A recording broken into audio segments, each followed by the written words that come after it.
Bonjour les élèves de CM1 et CM2 de Saint-Joseph. Aujourd'hui, on vous propose une petite séance de sport. C'est toujours important de continuer à bouger pendant cette période, donc autant le faire de manière un petit peu plus amusante, sous forme de jeu de loi.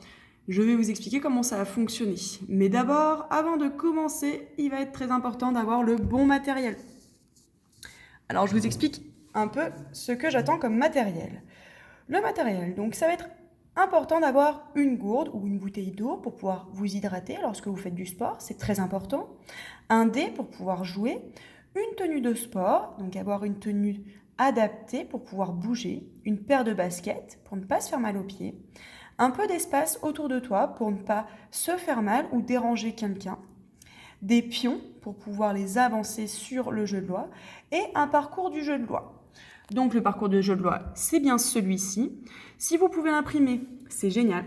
Par contre, si ce n'est pas possible, vous pouvez soit le redessiner chez vous, soit sinon juste utiliser un écran. Alors, concernant les règles du jeu, je pense que tout le monde les connaît, mais ça peut être intéressant de les rappeler. D'abord, comment je sais qui est-ce qui va jouer le ou la première? Ça va être très simple, chacun à son tour va lancer un dé, ok? À la fin, quand tout le monde a lancé une fois le dé, on regarde qui est-ce qui a fait le plus grand nombre. Donc celui ou celle qui aura fait le plus grand nombre va du coup pouvoir commencer à jouer. Ensuite, il faudra tourner dans le sens des aiguilles d'une montre pour savoir le prochain joueur, d'accord? Après, une autre question qu'on peut se poser, comment est-ce que je vais faire pour avancer mon pion sur le jeu? Donc toujours, je dois lancer une fois le dé. Je ne lancerai qu'une seule fois, peu importe le nombre, d'accord? Après, je vais avancer mon pion du nombre de cases qui seront donc indiquées par le dé. Très simple, exemple, si mon dé indique 3 petits points, donc 3, j'avance de 3 cases. Après, la règle, c'est que je dois réaliser l'exercice qui est indiqué sur cette case. Alors vous voyez, ici, il y a plusieurs exercices. Tout est bien dessiné et du coup, c'est assez facile de comprendre. Vous avez ici le fait de tenir 5 secondes sur un pied sans jamais tricher, faire une bascule, donc se mettre dans cette position, sauter 10 fois sur place, attention de ne pas vous faire mal aux genoux et essayer de faire des sauts où vous atterrissez tout doucement, comme si vous sautiez, comme si vous étiez un chat. Ensuite, vous devez faire le pont 10 secondes, donc dans ce sens ou dans l'autre, pour ceux et celles qui font de la gym. Tenir la planche en gainage, ça c'est pour les plus costauds et les plus costaudes.